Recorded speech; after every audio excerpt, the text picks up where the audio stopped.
mbokk yi asalaamaaleykum wa rahmatullah taala wa barakaatuhu ñu ngi leen di jottali nuyu googu di leen ñaanal yàlla jàmm ak salaam ci ànd geeg teewlu gi sur Sénégal 7 l'actualité à temps réel bu ngeen gisee sunu toogaay gi ngeen war a xam ne ni ñu ngi ci dëkk bu tedd gu sell waaye nag ci biir dëkk googu nag tey ñu ñëw fii Touba Darou Khoudoss kër Buur Sine xam ngeen nag buñ ne kër Buur Sine nag ngeen war a xam ne ki ñuy dalal moom mooy le professeur Buur Sine Arouna Coumba Ndoffène Diouf ngir nag sekk ak moom jotaay waxtaan wi nga xamante ni dafay soxal tolluwaay réew mi rawatina dëkk gi ñu nekk waaye moom digganteem relation particulière bi nga xamante ni am na ko Serigne Touba waaye liggéey gu am solo gi nga xamante depuis un certain temps mi ngi ko consacré ci œuvre Cheikhul Khadim waaye nag tamit du tee dinañ waxtaanee tamit tolluwaay réew mi actualité politique bi ndax ku ne xam na ni guddi nu toll ni mi ngi jàppale jarbaatam son excellence le président Bassirou Diomaye Diakhar Faye ci parti Kiiraay moom professeur Arouna Coumba Ndoffène Diouf kon màggal 132e édition li ñu wax. di nuyu kilifa diine yi ci réew mi di ko tàmbale Cheikh Mouhamadul Mountakha Bachir yàlla na fi yàgg lool te wër ak mboolem kilifa diine yi ci réew mi kilifa aada yi waa jàngu bi di bàyyi xel ñi caabi féete gannaaw di bàyyi xel ñi tëdd ci hôpitaux yi rawatina ñi ne ci xat-xat mbégte lay doon ci ñun saa su ne dans le cadre de ce grand màggal ngir sëkk ak yéen bi da jotaay waxtaan. alors professeur ñu ngi lay jox sa wàccuwaay di la nuyu ngeen gi nuyu nga dalal ñu fii ci sa kër Buur Sine 132e édition Grand Magal de Touba ñu bëgg la bàyyi rek nga nuyoog mbokki taalibe yi mbokki andi jàmm yi nga xamante ni ñu ngi lay teewlu sur Sénégal 7 l'actualité à temps réel. waaw jërëjëf ci dalal bi yaa Moussa ñu ngi lay ziar. di ziar borom kër gi. ak ñi nga àndal ñëpp caméraman beeg ñëpp. ñi ngi nuyu waa kër Serigne Touba yëpp di jël nuyoo boobu di ko teg ci suñu baay Sëñ Mountakha ñi nga xam ne mooy xalif général des mourides de tous les mourides et de tous les Baye Fall di ko ñaanal yàlla bàyyi ko fi lool yàlla na fi yàgg yàlla na ànd ak wér tamit di nuyu suma mbokku murid yi suma mbokkum taalibe yi di nuyu suma soxna su tedd si soxna Maymuna Mbàkke Abo macha allah ak njabootam bi yëpp di nuyu suma xarit yëpp alors laata ñuy ñëw ci dëkk bi ak liggéey gi ngay liggéeyal borom dëkk gi ak taxawaay wi nga am ci yoon wi dañ boo ma ko mee ma ubbeeg yow tolluwaay réew mi ndax njiitum réew mi yàlla dogal mu nekk ci bopp réew mi nu gis ni yaa ngi koy gunge di ko taxaw yàggul dara mu lancé parti boppam ginnaaw bi mu wanee gannaaw parti bi mu newoon mooy mu tuddee ko Kiiraay déjà le nom fait débat xam naa en tant que professeur di ñooñ dikk ci maanaa tur wi ak lu tax mu taamu Kiiraay waaye noo jàngatee un chef de l'État bi muy ñëw coalition ko gunge ci parti la newoon waaye tey ci biir mandat mu fas yéene taxawal yëf yi boppam professeur Arouna Coumba Ndoffène. waaw xam nga dafa am processus boo xam ne moom ci la jaar. fi mu njëkkee mooy dafa am parti bu mu bokkoon. ñooñu tànn ko pour mu doon seen candidat. bi mu doonoon seen candidat ba noppi yàlla def ñu fal ko. ki ñuy wax Ousmane Sonko.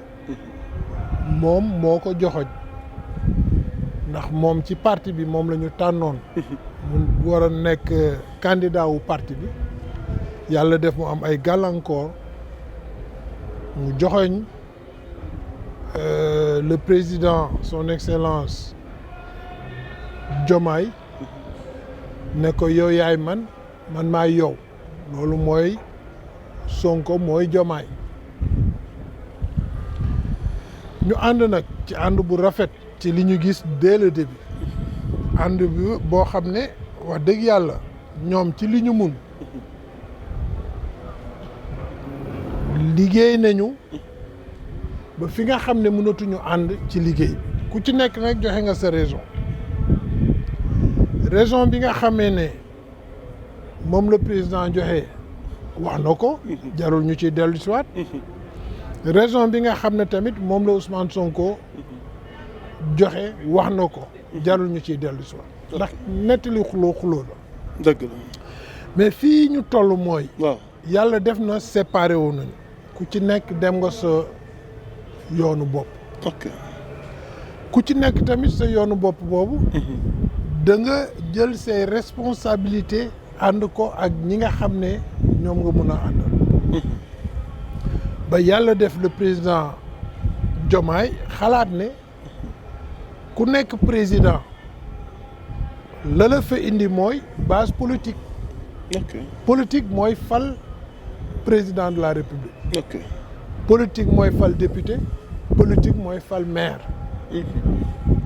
bon munoo nekk président de la république te amuloo politique te defloo politique c'est pas possible musuñoo am fii Sénégal ou dans le monde un président boo xam ne dafa ñëw te parti tegu ko fa ay nit tegu ko fa coalition tegu ko fa ok alors moom le président wax ne bon man il faut ma am une base politique parce que su ma liggéeyee ba 2029 Sénégalais yi soxlawaat ma mais base politique rek moo ma fa mun a indiwaat il faut ma am coalition doo dugg nag ci oto ba oto bi eggal la fa nga jëm nga ne na oto bi ñibbi bàyyi ma fa man kese léegi soo buggee dellu si waat nag xel nangu ko de waaw moo tax le président ne mi ngi samp partem bi mu sampee partem ba noppi jox ko la superviseure docteur Aminata Touré mu def ci liggéey bu xarañ boo xam ne ñëpp teg nañ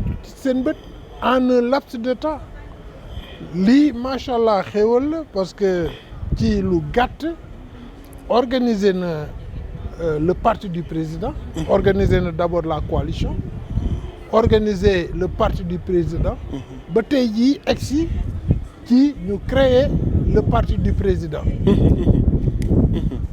alors su loolu yëpp amee li nga xam ne moom la ñu war a jàpp mooy le président s'est lancé pour massifier son parti te mi ngi ci aujourd'hui soo xoolee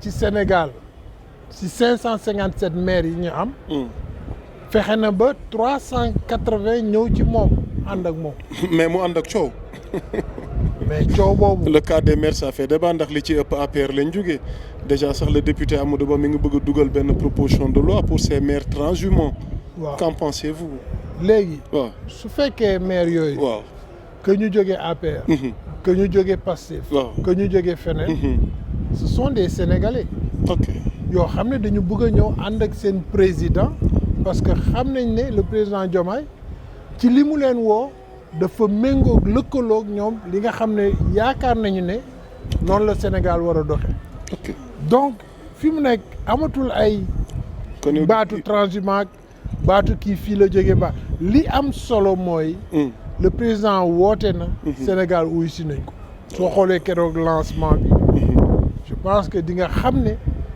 wax dëgg yàlla si c'est pas tout le Sénégal qui est venu la majorité des Sénégalais ña nga foofu président jëlu risque professeur mais xam nga ñi mu wan gannaaw ak tey ñi mu bëgg a nekk ak ñoom allié fas yéene ànd ak ñoom mu am ay défis am ay enjeux langue politique bi yaa ma gën a xam réalité gi ci nekk xam nga man 22 ans j'ai enseigné aux États-Unis waaw mais États-Unis li ko créé mooy risque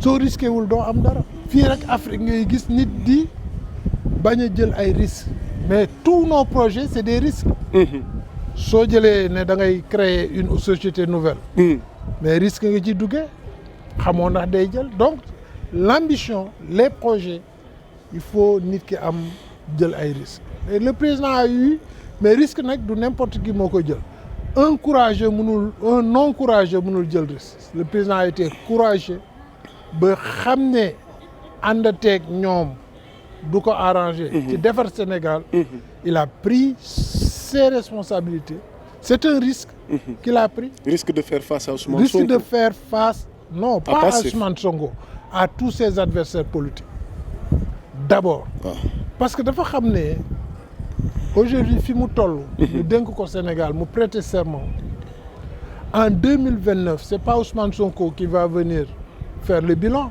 de son travail c'est pas le parti Pastef qui viendra faire le bilan de son travail ceux qui feront le bilan de son travail mooy ñi ànd ak moom donc il faut que mu am ay réalisations su xamee nag 2 ans après ci collaboration boobu que ànd ak moom du ko tee am ses réalisations mu jël yoonu boppam léegi nag li ci des yaa Moussa mooy chacun a pris ses responsabilités nañu dem léegi nag ci liggéey le président li mu war a def actuellement mooy liggéey ba woon sénégalais yi ne moom liñ ko dénk ak serment bi mu prêté wàccoo na ak ñoom liggéey aussi pour woon ne séparation bii mu def ak Sonko mais c'est la bonne décision parce que ñaar la war a wone séparé wu na ak ki nga xam ne moo ko joxoñoon ñu fal ko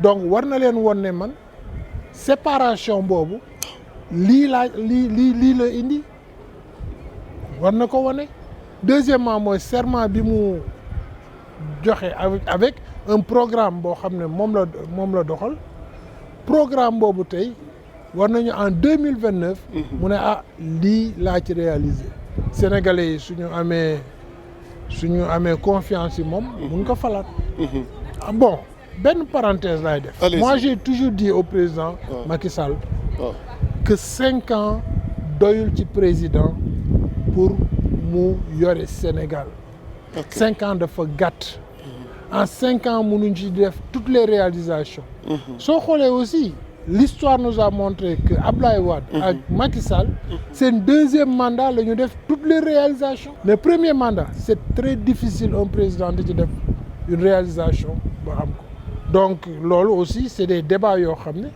man je vais les poser que ñu xoolaat la constitution ba delluwaat ci suñu 7 ans yi dëkk yi am 5 ans dafa nekk dëkk yoo xam ne tout est prêt. alors foofu ñu taxaw ci fi mu ne nii yow da nga bëgg ñu dellu 7 ans.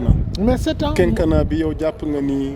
mënul defar un pays africain alors naka nga bëgg a xalaatee pour ñu delluwaat ci quinquennat bi. li nga bëgg mooy incha allah moi je vais le proposer au président Diomaye su fekkee yàlla def na législative yi ñu jël ko ba am majorité ñun waa Kiraay dinaa ko ne mu xoolaat constitution bi pour ñu dellu ci 7 ans. Parce que c'est impossible, je te dis, c'est impossible. Un président de la République du Sénégal en 5 ans nous prêter serment pour développer le Sénégal en 5 ans. C'est pas possible du tout. Soo xoolee par exemple, et puis Ablaye Wade 7 ans la njëkk a am teg ci 5 ans.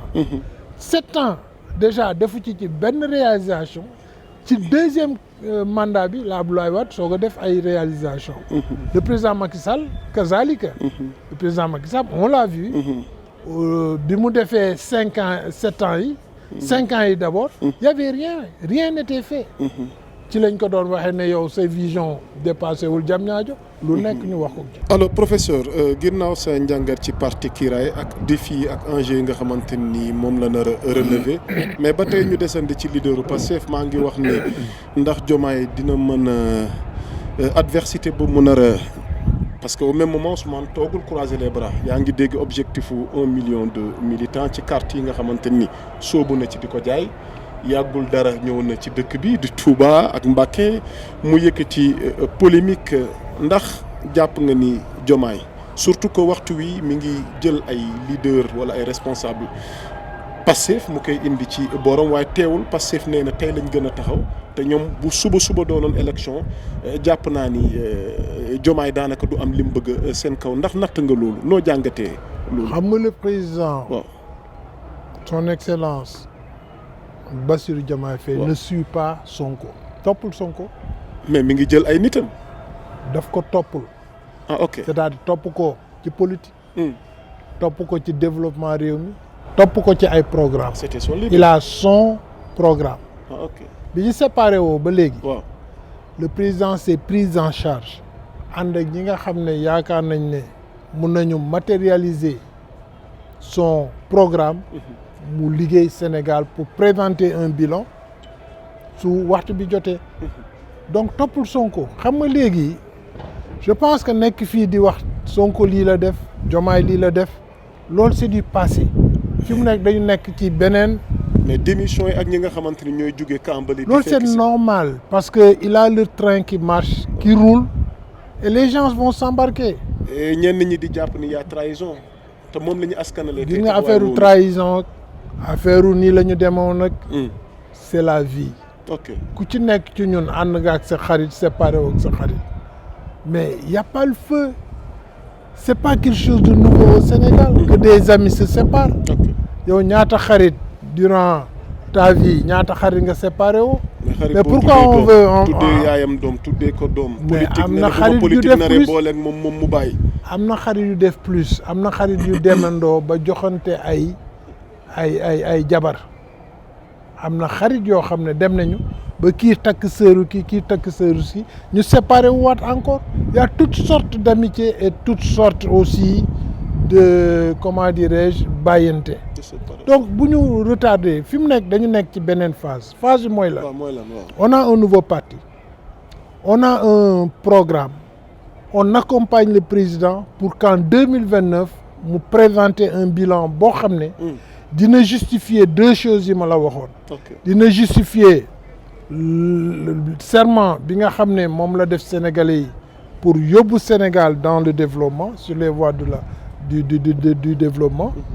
et en plus aussi dina justifier lii moo taxoon la raison ma tàqali ko ak diw mais yooyu c'est très important te liggéey la laaj mais suñu nekkee fii tout le temps su Sonko ñëwee Touba ñu ne président ñëw na Touba. su président demee Louga ñu ne Sonko dem na Louga loolu daf ñuy gën a tardel waaw loolu c'est une phase boo xam ne dañ ko tourner la phase actuellement mooy développer le Sénégal comment à partir de ses ressources est-ce que tu sais que le Sénégal aujourd'hui en Afrique moom rek fi am ce qu'on appelle la fenêtre de Kédougou fenêtre de Kédougou mooy la le Précambrien ci ay at yoo xam ne milliards at c'est-à-dire mat na 1 milliard et quelque ci Précambrien boobu la presque métaux lourds yu bëri formé wu xam nga diamant nga jël diamant or zircon bi ñuy wax titanium manganèse yooyu balaa ñuy former ay ati at la ñuy former moo waral soo demee ci yenn dëkk yi pour am diamant wala yi ma la cité nii les métaux lourds yi ay lithium ak yooyu di nga gas ay kilomètres ci suuf pour jot ko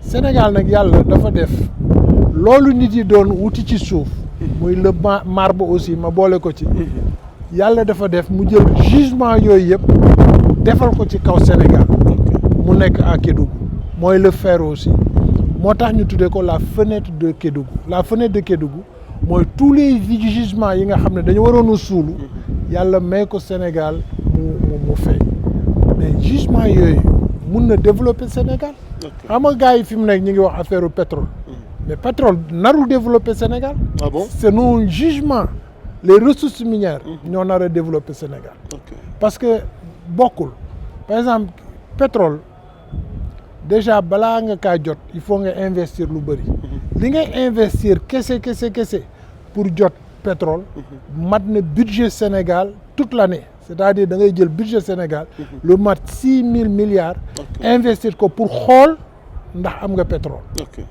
te loolu ñun xam nga attuñu nuñ ko moo tax ñu koy jox ay compagnie ñooñu suñu demee ñoom ñooy gas suñu pétrole bi feeñee ñu teg seen condition mais xoolal par exemple pétrole bi feeñ ñu commencé koo def bloc Sangomar liñ ci amagum léegi matul 100 milliards te pétrole baa ngi ñu ngi koy tibb di yóbbu rek ñu ngi koy tibb di yóbbu donc il faut ñu fay ñi nga xam ne ñoom ñoo investir ba pétrole boobu feeñ tandis que nos jugements mais ñi ngi fii ñun ñoo ko moom sur nos sols doo dem ci kenn ne ko ñëwal gasal ma pour am or amul donc nañu concentré wu ci suñu jugement yi.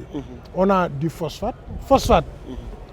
Aujourd'hui dans tout le monde phosphate la nit yi di dem léegi di ak dérivé mi moom moo ëpp doole sax ci recherche am ak exploration ak exploitation que or bi que pétrole bi. lu tax parce que phosphate ci ngay jëlee dérivé yu bëri. phosphate mun nga ci am lan. mun nga ci am déjà engrais mais engrais mooy dundal nit yi nit ku am suuf am taw am engrais lu lay deseti donc loolu déjà richesse boo xam ne kenn xamul naka la toll nga dem ci dérivé phosphate bi phosphate mun nga ci defar lu nekk ba caoutchouc mun nga ko ci defar. ay dàll mun nga ko ci defar nga dem ci yeneen dérivé bi médicament mun na jógee ci phosphate. ba pare nag soo defee dérivé yooyu ba pare mbalitu phosphate bi phosphogypsum lañ ci tudd. mun nañ ci génne lan defar ay tali defar ay ponts et chaussées defar ci ay kër. États-Unis soo demee tey ji tali yu weex yi ngay gis ci highway yi. ci seen autoroute yi. tali yu weex yooyu phosphate dañ ko defaree ponts et chaussées yu bëri phosphogypse bi day dugg ci fabrication bi. Donc yooyu la ñu war a concentré wu. On a du fer soo ko jëlee. ak manganèse bi feeñ soo leen boolee alliage lay def alliage boobu mooy acier bi ñuy defaree fer bi ñuy defaree oto. Donc tey jii su ñu defoon benn usine oto. su ñu jëlee fenn matière première munoon nañ def tey jii usine oto boo xam ne. macha allah. matière première bi defar oto bi duñ ko lebaani fenn mi ngi Sénégal. nga jël par exemple lithium Sénégal am na ko soo xoolee par exemple li dem ci avion yëpp soo ko xoolee ay lithium ak ay métaux yoo xam ne dañu léger yooyu Sénégal am na ko donc Sénégal am na lu nekk léegi pourquoi nit yi teg seen bët ci parce que dañu war a am pétrole mais pétrole développé wul kenn pays déjà 80% des pays yi am pétrole seen pétrole développé wu leen. macha allah waaw macha allah ma bàyyi la nga barkeelu ci ndox mi it ndax mënta ñàkk mbokk yi di leen fàttali ñu ngi ak le professeur Arouna Coumba Ndoffène Diouf yàlla dogal nag il a décidé d'accompagner le chef de l'État nekk membre ci parti bi nga xamante ni moom mooy Kiiraay alors xam-xam gi nga exposé nii nguuru Macky gis nañ ni mujj nga tàggale ko ak moom xëy na may ñu la woon nga mën ko jëmmal ba Sénégal mën cee jëriñu ndax mën nañu yaakaar sa ànd ak Diomaye lii nga exposé nii mu doon njëriñ bi yoon au moins ñu mën la ko yombalal ba Sénégal mën cee jëriñu. gis nga ñun. ay conseillers spéciaux du président la ñu mun a doon. man moom rek laa mun a doon.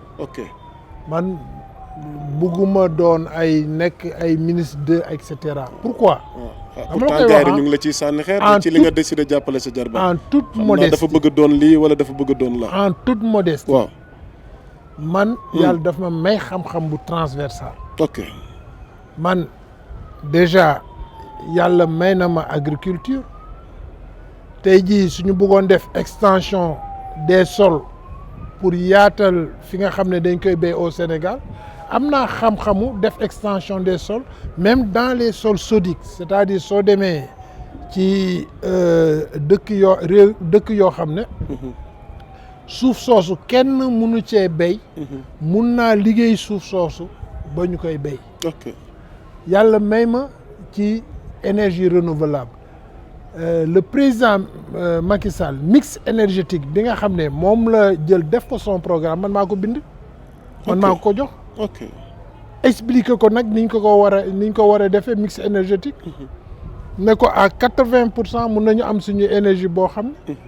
dootuñu yaakaar ay pétrole dootuñu yaakaar lii ak lële am nañu éolienne am nañu solaire am nañu hydraulique.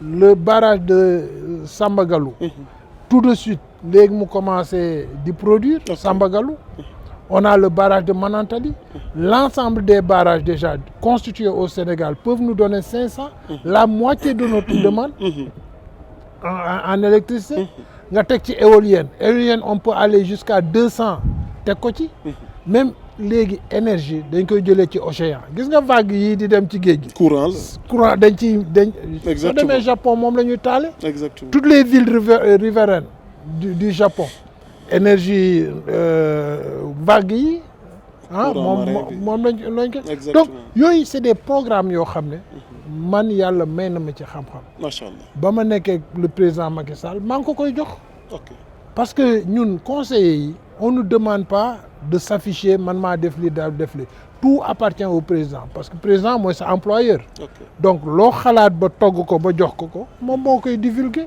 j'ai participé à l'élaboration de 2 codes de 3 codes sax le code minier le code pétrolier et le code de l'environnement mais su may xam-xam mi ngi dugg ci biir donc loolu la ñu Sénégal di jëriñ ñëwuñu fii pour se faire de l'argent su fekkee tour man dama am tour international te boobu ñëwaguma Sénégal dans la communauté internationale mais tout le monde me connaît je fais des conférences jusqu'au Japon en Inde dugal suma site di nga ko gis donc ñëwuñu fii pour ay position li ñu ñëw mooy après avoir servi 22 ans aux États-Unis jox leen suñu xam-xam jàngal seeni doom ba ñu am ay doctorat moi j'ai des élèves yoo xam ne accompagné ñu 3 présidents depuis Bush su may étudiants yoo xam ne Bush lañ leen jëloon White House ñu fay liggéey mun naa la wax seen tur tey jii am naa ay docteurs yoo xam ne ñu ngi liggéey NASA mun naa la wax seen tur donc ñëwuñu au Sénégal pour ay position wala pour siiw wala nangam te yàlla may nañu ko ba nopp suñu ñëwee c'est pour accompagner li ñuy jëriñ yenn réew yi moom la ñu bugg a ñëw fii jëriñ ko moo tax xëccoowuñu dara laajuñu dara tamit benn président du la mus a wax ne mus naa ko laaj ay poste wala musa mais loolu c'est petit pour moi c'est important alors 2 points vite fait benn bi ñeel le débat sur les fonds politiques moo xam fonds spéciaux ñi naan caisse noire diggante primature ak présidence bu présidence bi fi mu ne nii député sax ñu ngi waajal projet de loi pour jéem a xool naka la ni saytoo l'usage bi alors débat boobu yow lan moo ci sa njàngat les fonds politiques c'est très important au Sénégal est-ce qu'on doit en faire un débat je pense que lu ñu war a dépasser la mais fonds politique par exemple benn xalif général tout de suite day soxla dara ci santeem wala war a tukki wala am ay problème parce que ñooñu c'est des dépositaires d'enjeux ay nit dañ leen di soxla xalif généraux yi nga gis fii yëpp tu sais combien de personnes la ñuy nourrir combien de personnes la ñuy faj mais donc yooyu yëpp kan moo ko war a régler mooy le président de la République war naa am au moins weccet boo xam ne daf ko teg ci wetam pour dimbali ñooñu waaw loolu c'est bien normal donc en faire un débat pour lan c'est-à-dire le chef de l'État fonds yi ñu koy jox ñu mën ko saytu mën a xam naka la koy jëfandikoo loolu la député bëgg a defal saytu bi je suis d'accord parce que xam nga il y a qu'en Afrique Afrique bii ngay gis l'utilisation des fonds des contribuables te amul saytu aux États-Unis dërëmu américain yi fu muy dem waxuma non seulement am nit ñu koy seetu mais dañ koy publier ci site gouvernement bi en toute transparence les plus petites dépenses même président su jëndee pizza soo demee ci présidence di nga ne dinañ bind ne tel jour président bi génn na jënd na pizza ci nangam la pizza bi jar waaw est-ce que ma wax la beneen tamit Clinton par exemple mus na dem fan la demoon Vietnam ñu jox ko fa ay cadeau yooyu bi mu ñëwee bi Clinton di nekkatul président di ñibbi di toxu pour dem ci këram mu yóbbaale ci ay tableau yóbbaale ci ay objet d'art ak yooyu parce que dañ ko mayoon mais présidence dañ ko ne delloo ko parce que on te l'a donné au nom du pays ci turu dëkk bi lañ la ko joxe moomatoo ko donc yooyu c'est quand même ay attitudes yoo xam ne Sénégal war na egg foofu Sénégal war nañu lépp loo xam ne ay nit ñoo ko cotiser mu ci seen impôt la jóge ci seen ñaq la jóge ba ñëw ñu jël ko jox ko benn nit am nañu droit saytu loolu fan lay dugg ak naka lañ koy utiliser et le cas bu Ousmane Sonko bi mu nekkee primature parce que ku mel ni docteur Abdourahmane Diouf bañul li ñu bëgg a defal chef de l'État mais jàpp nañ tam na valable ci ñëpp ndax jàpp na ni kane woon moom fonds politique dafa xaraam bu demee ba lekk fond politique am ba di ñaan rallonge tamit moom it nañ saytu bosam. noo gisee débat boobu nekkuma ci ay xaste ndax kilifa laa. te ñi may déglu dañ may bàyyi xel. exactement. Le premier ministre, l'ex-premier ministre du président Ousmane Sonko, il a fait son travail.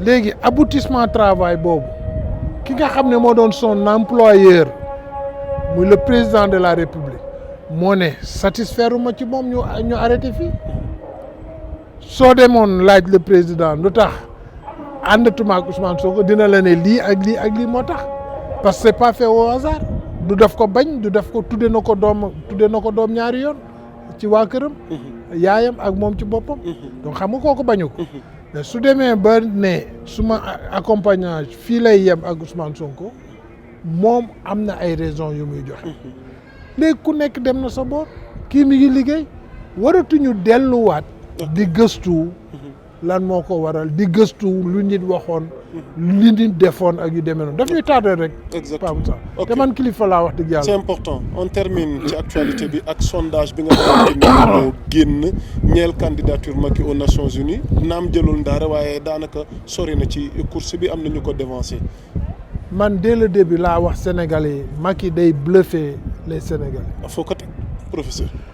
parce que soo xoolee dañu ne amul ci texte de. waaw amul ci benn texte États-Unis fooy liire ne.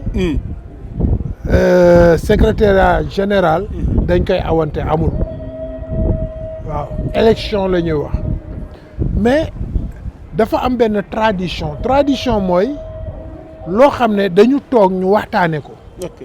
mooy tey yow soo ayee suba ñu tànn keneen ayee suba tamit ñu toogaat waxtaan keneen mooy ayee bii yoon Amérique latine moo waroon a ayee moo tax Allemagne nga foog ne amuñu candidat ñu banque seen loxo France nga foog ne amuñu candidat dañu banque seen loxo Asie am nañu candidat banque seen loxo pays arabe yi nga foog ne amuñu candidat ñoom ñëpp ñu banque seen loxo bàyyi 5 candidats yëpp jógee Amérique latine parce que ñoom ñoo ayee Macky jógee fële ca àll ba buruxlu jaar ci ay président africain Burundi ay président ex-président Guinée-Bissau yu demee noonu rek mais par force damay bokk déjà il a cassé la tradition donc foofu rek moom xam na ne amul chance Macky moo la gën a xam ne il sera pas le prochain secrétaire moo la ko gën a xam mais man suma jàngat wax dëgg yàlla ak suma diggante ak yàlla suma jàngat Macky li mu bëggoon mooy nu mu dellu see tegaat tànkam Sénégal benn namoon na ko deuxièmement aussi bëggoon na buruxlu am fi quelques heures pour beneen yoon mu am fi une semaine beneen yoon mu am fi 1 mois ba ñëw toog Sénégal commencé waat politique c'est tout ce que Macky Sall cherche. kon lii muy def nii finalité bi mooy. lépp cinéma la. maanaam xam na ne du am fële dara. moo ko gën a xam waaye mi ngi lijjanti ni mu. moo ko gën a xam la preuve. waaw lu tax parce que en 2020 ñun xamoon nañu ne Amérique latine mooy amee que Macky mënul woon présenté wu. en 2026. ñun xamoon nañ ko dans le palais dañ ko daan waxtaane soo ko doon wax sax dañ la war a yóbbu fële. dañ la war a yóbbu secrétaire général mu ne bàyyi leen teg leen ko ci suuf parce que waa Amérique latine ñoo ay xamoon na ko dès le début. ok gis nga après Amérique latine xam nañu ban dëkk mooy ayee pour xam nañ ko. c'est déjà c'est naturel. du lu ñu bind ci texte yi nag. kenn bind ci mais par courtoisie diplomatique. mondiale. dañuy noonu lañ koy def. il y aura pas de surprise. moo tax la preuve. ku mun a gëstu dëgg. dina gis 5 candidats yoo xam ne yëpp ci benn région lañ jóge mais ana yeneen région yi dañu amul candidat. ok non parce que xam nañ ne ayewuñu Macky ñëw rek saa waay fël lépp quoi. mais je te dis may nañ ko 2 heures de temps. waaw nañu toog fii ak élection yi di nga gis Macky ñëw na fi def fi 1 mois ñu toogaat beneen yoon mu commencé roñaat bagage am yi. dellu si mais je te dis c'était sa stratégie. Okay. mais j'espère que balaa boobu.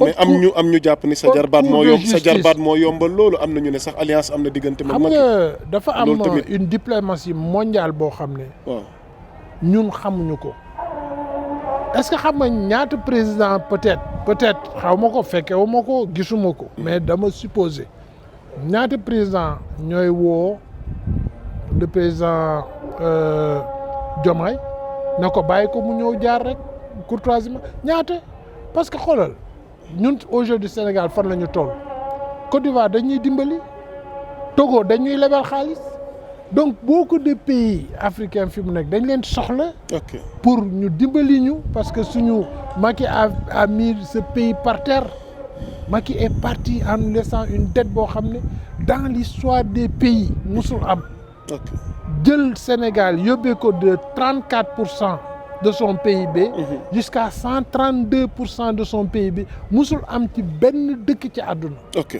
te loolu fan la feeñ gaa yaa ngi wax Macky réalisation mais faites le bilan des réalisations de Macky matul 6 000 milliards may ma ci point boobu rek tout ce que Macky a fait dans le Sénégal matul 6 000 milliards mais Macky a rentré dans ce pays 16 000 milliards 16 000 milliards soo ko dellee génnee 6 000 milliards ñaata moo ci des 10 000 milliards yu kenn xamul fan la dugg mais ça c'est ça le problème donc ce gars-là qui a mis ce pays par terre ba pare nag ñu ñëw ci ñoo xam ne dañu jaay seen bakkan dañ leen rey ci ay combat rey leen parce que dañu doon manifester 3e mandat bi ñaata ñoo dee ci parce que Macky il n'avait pas droit au 3e mandat mu ne par force day teg 3e mandat di def politique am di wax ay nii wii nii non nangam mais ñaata ñoo dee ci combat yooyu mais responsable yi rey xale yooyu waruñu leen teg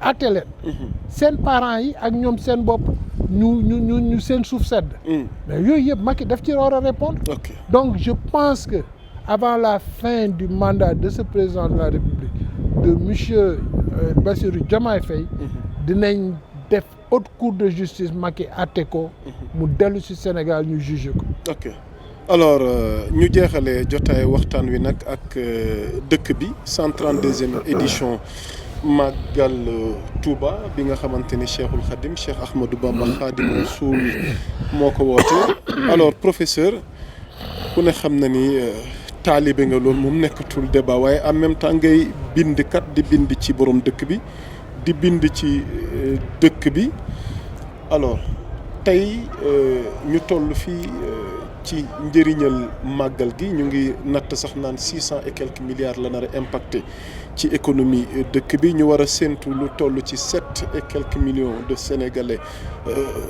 moo xam ay étrangers ak ñu mën a doon war a ñëw ci bii dëkk boobu la évolution lañ bëgg natt ak yow par rapport ak màggal gi ak njëriñ gi mu amal réew mi économiquement parlant mais laataa loolu sa diggante ak borom dëkk bi ak màggal gi. waaw d'abord maa ngi sant lool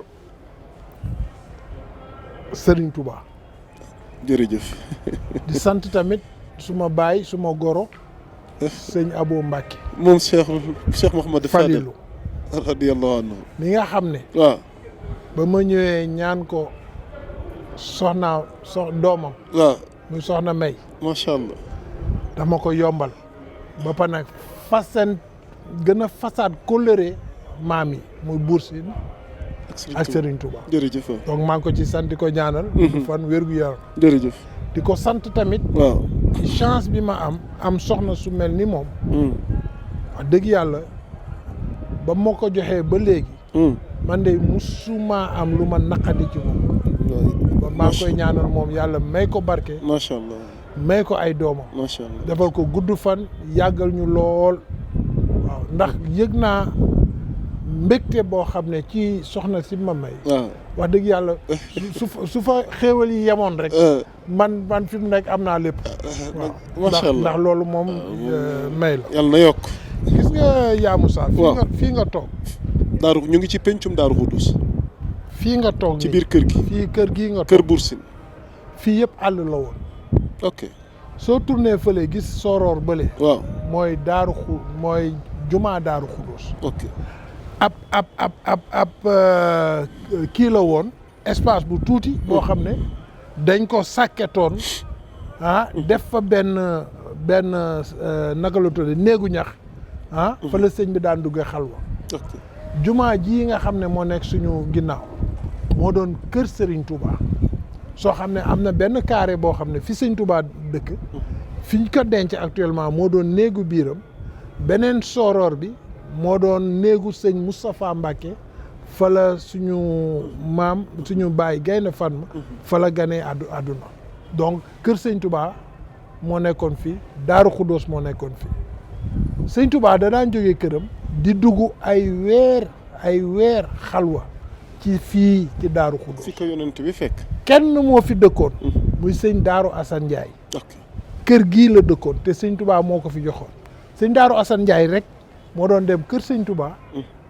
di jël bagage sëñ Touba yi di ko yóbbu Daaru Xuddoos fa mu doon duggee xalwa bon moi je suis au cœur de Touba. macha allah waaw fii nag àll la boo xam ne kenn nekk fi woon kenn dëkk musu fee dëkk ay gaynde fi nekkoon ay mala et cetera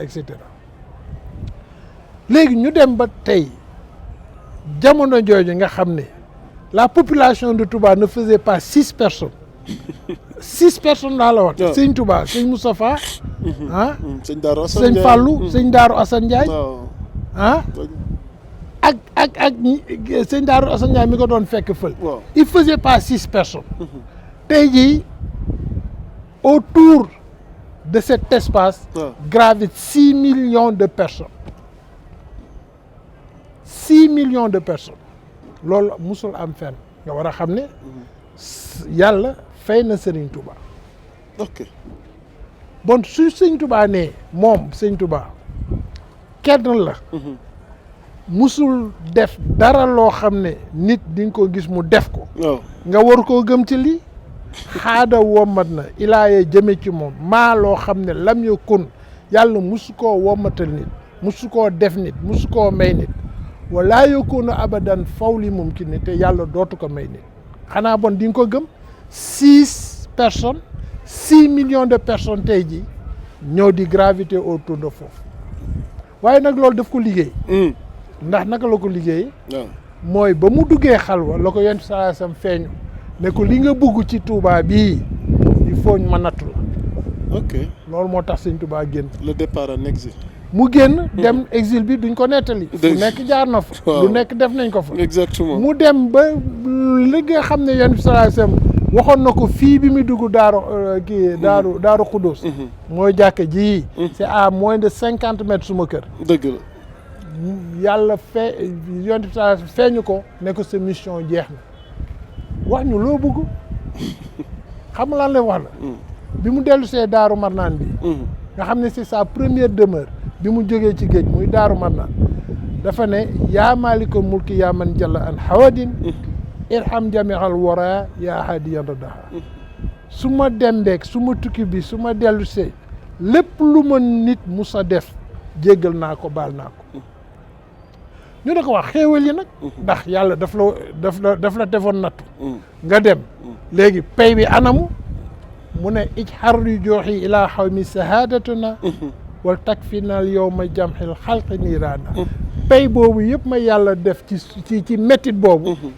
jox naa ko waa Sénégal moo waral lii ñu dund ni jàmm ji xéewal yi màggal yi gàmmu yi lépp sëñ Touba la léegi nag nit da ngay nangu loolu wala nga bañ koo nangu moo tax Touba tudd félicité moo tax Touba tudd félicité Touba sax lañ ko tuddee ab jàng ab kii la ab garab la boo xam ne mi ngi sax ca àjjana mu ñu tuddee ko Touba moom la sëñ Touba tuddee fii waaye nag loolu soo koy xool suñu nee àjjana la ñu tuddee Touba borom Touba dafa ne man Serigne Touba wa umri ilal jinaani xiidu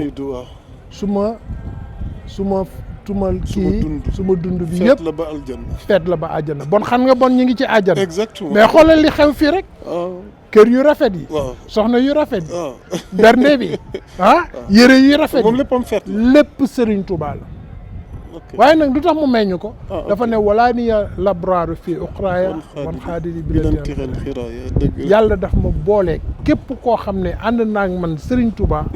da nga bokk ci Ukraaya da nga bokk ci. ñi nga xam ne yàlla daf leen teddal. ñu ay góor yàlla di ay labraar. Serigne Touba du moroomu kenn.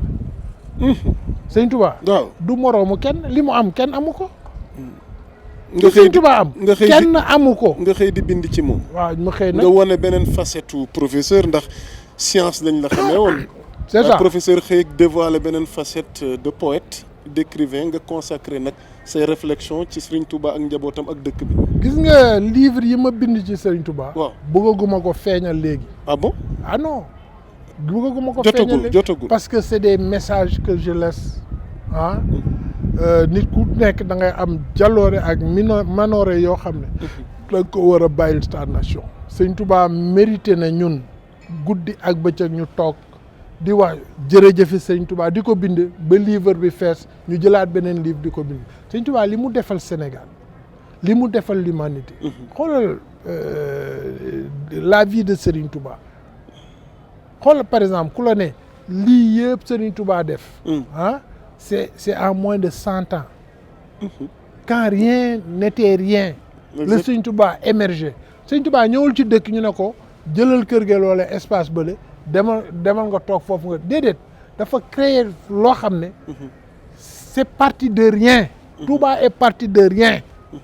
mu créé ko ba tey Touba nekk la deuxième ville économique du Sénégal. la deuxième ville la plus peuplée au Sénégal. la deuxième ville qui a plus de millionnaires et de milliardaires. la deuxième ville qui a plus de d'érudits. non Serigne Touba du moroom kenn. il est exceptionnel. il est exceptionnel kooku mooy Serigne Touba nit nag da nga koy nangu. da nga koy nangul lu ko yàlla may. waaw Serigne Touba soo ko xoolee dans ses enseignements ñëpp la fi nekkal Serigne Touba ab taalibeem daf ko topp depuis mu nekk tuuti tànk. ok soo commencé nekk tuuti tànk. lañ lay dóor ay kunkaati man di doroy wal bu saa. tanal xas dan wax tax loolu ji la yaa mu taxalu xoolal ni muy accompagner jeunes yi ba nga nekk mag mu ñëw ci tësaw di xaar waaw yaa yoy sibiyaanu istixuloo bil xuloomi bi xifdi wal tilaaw wacte ni boobu majaali sa chaqaaw mu ñëw ci ba ci masalikal jinaan et cetera processus donc dafa accompagner le talibé moo tax ngay gis talibé yi di sell suñu nekkee mag dañuy dal di duru si seen xasida di jàpp seen kurus di woy donc ay leer la Serigne Touba di fabriquer. ok mais am na lu ma gëstu te yàlla defal la ko par rapport ak défis yi nga xamante ne moom la ville bi di jànkonteel surtout ci wàllu assainissement ci wàllu ndox alors tey lan nga jàpp ni war na mën a doon saafara parce que chaque année ça fait débat Touba di confronté wu ak ay jafe-jafe ci wàllu woowu noonu professeur loolu tamit. yan réflexion nga am. moi je pense que c'est tout à fait lié à du fait que. on met jamais l'homme qu'il faut à la place qu'il faut. C'est simplement ça. Parce que tu peux yow mën nga imaginer 70 000 milliards dugg na ci Touba ci assainissement nga romb fii suma buntu kër gii muy taa première goutte de pluie day taa ba nit yi mun di ñu am di jàll. tey jii le marché là. marché bii nga xam ne moo nekk fii ci suuf mais da daan fees dell surface bi ñu fees dell mais la moitié du marché est rempli et inondé. nga jël xoolal yoon bi ngay ñëw yow. exactement ban route moom la ñu defar ban route la ñu defar laa wax ci Touba. amul toutes les routes sont défectueuses. route impraticable. cadre de vie bi. da ngay am ay déviation ba diggante sooy dugg Mbàkke bay egsi sa kër tu vas faire 4 heures de temps du ay affaire oto yu seere de. déedéet ay route yooyu ak ay inondation yu professeur loolu ba kañ nag ça c'est pas normal. ba kañ nag il faut que le président Diomaye et je l'appelle je lui fais un appel pour ça. il faut que moom ci boppam mu def la prise en charge des problèmes et des besoins de Touba. moom rek ko mun a def. parce que moom moo ko mun a contrôler moo mun a jël tamit les hommes qu'il faut placer leen. mais bàyyi les politiciens là il y a des technocrates. léegi nag suñu demee ba moom munu ko def. mais ñun murid yi ñu jël en charge defal suñu Touba mun nañ ko. on a fait une université. à 37 milliards ndax ku la joxoon Touba ci jafe-jafe yooyu noonu di nga ci indi saafara. mais dinañ ci indi saafara te dërëmu gouvernement bi di ci dugg. ah bon loolu noo koy defee professeur. mais mooy li ñuy def déjà nee naa la. waaw on a construit des mosquées Massalikul Jinaan. waaw 27 milliards. On a construit des universités 37 milliards. On a construit des Kër Serigne Touba combien de milliards la murid à fonds propres musuloo dégg lu ñu tabax ñu ne gouvernement bi dugal na ci 1 milliard musul am lépp ñun ñoo koy def à nos fronts. Okay. On peut prendre la prise en charge de Touba. bés bu si sëñ bi joxee ñu woo ñi ñu war a woo. ne leen defal leen Touba. dinañ defar Touba te dërëmu gouvernement bi du ci gën. On a l'intelligence et on a les ressources humaines. ok C'est tout simplement ça. Donc maa ngi ñaan encore une fois de plus. Le président Diomaye jël en charge les problèmes de Touba. Personnellement en charge. Parce que quand même Touba mérite cela. Pourquoi? Pour plusieurs raisons.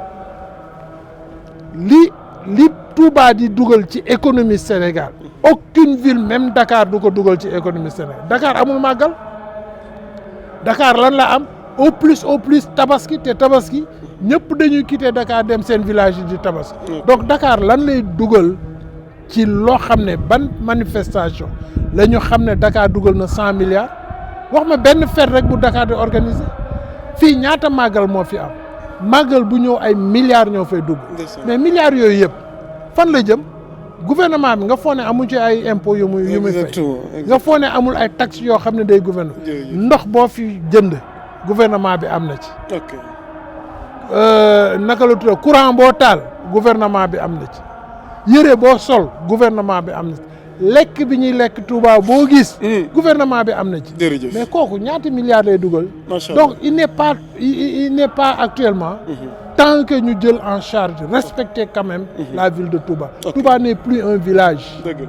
Touba actuellement dafa adossé wu ci les grandes villes du monde. D'abord urbanisme bi soo xoolee par exemple nii ñu construire Touba nga xam ne toutes les avenues mènent à la grande mosquée. Mais noonu la ñu construire Boston noonu la ñu construire Paris ba Touba rentrer dans les villes les plus modernes. Machallah. Donc il est temps quand même ñu respecter les waa. dëgg la donc dañuy jeexalee jotaay waxtaan bi ndax ñu ngi biir kër Bour Sine ku tudd sa maam sa turando Bour Sine Coumba Ndoffène Diouf diggante mag Serigne Touba leçon de vie bi nga xamante ni moom lañ ci war a jàngee ndax saa su ne bu na amee jotaay duñ ko jeexal te fàttaliwuñu tamit relation exceptionnelle bi nga xamante ni moo amoon ci diggante Bour Sine ak Cheikhul Khadim ñu tëjee ko jotaay bi. waaw loolu Bour Sine dafa ñëw. gis injustice mu gagé mantoom teg mantoom teg suufu Sine muy royaume du Sine teg njabootam teg teraangaam yëpp di seede koo xam ne moom musu ko gis musuñoo wax musuñoo sax di yóbbantente wala di jottalante dara. Bour Sine bi muy seede Serigne Touba musu koo teg bët. dafa ñëw ñu wax ko loo xam ne nee na mënu koo comprendre dañ ko ne Sëñ Tuubaa day fexe jihaad gars yi jël le fils de l'État présider un comité un conseil ñu ne dañu leen visiter Sëñ Tuubaa ñu wax ko Bour Sine ne kii mu ne ko lan mu ne parce que mënu ma comprendre Bour Sine koo leen gàmm 8 ans yu manqué quelque yóbbu ko xel nangu ko.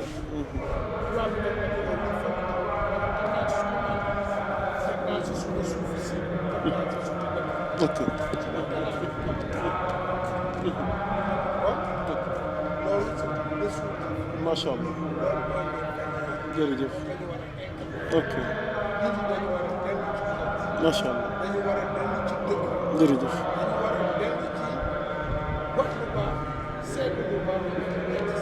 tabaarakallah jërëjëf waaw. bis bi nga xam ne mooy bis fekk si Serigne Touba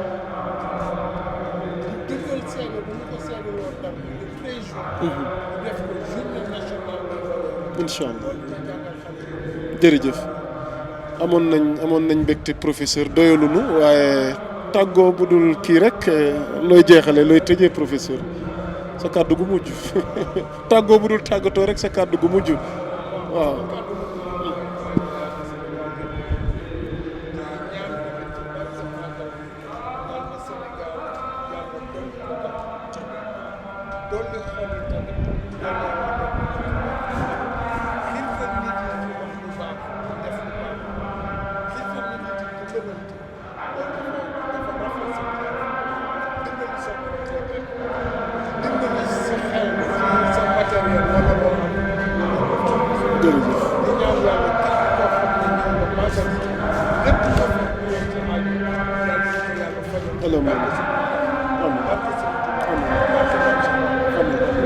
di ko jaajëfal ci ànd geek dalal gi nga xamante ni defal nañu ko di jaajëfal Dieye Samb bi ñu nekk nañ ci xaral gi di leen wax ni l'actualité est en continu sur Sénégal 7 d'ici là portez-vous bien jaa ngeen jëf wasalaam.